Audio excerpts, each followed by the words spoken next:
they are taking over. And many girls are flooding the scene, but they're silently screaming for a new playbook. But why? Why are we screaming for a new playbook? Why do we need a shift? Well, if we look back and look at where we've really come from in athletics, it was designed for males by males. The training models are designed on a male hormone cycle of 24 hours versus a female hormone cycle of 28 days. It's pretty significant.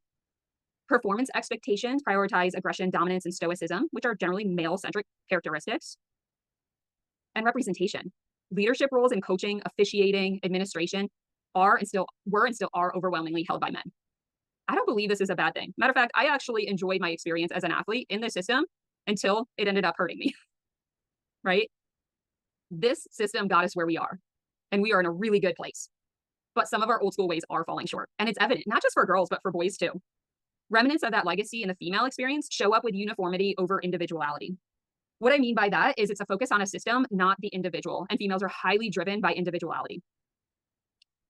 We often reward the loudest and strongest. I still see this at the collegiate level all the time, right? The ones that are the most vocal get the most attention. They are the leaders by default, even if they aren't necessarily the actual leaders. Training plans are not designed for female physiology, right? It doesn't take into account our cycles, our pelvic floor integrity, okay, our joint laxity, and mental attitudes and messaging, silence, right? Things like don't cry,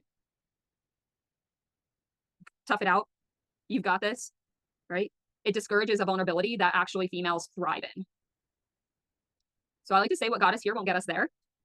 And there looks different for all of us. And you get to define what that looks like for you and for the female athletes you work with.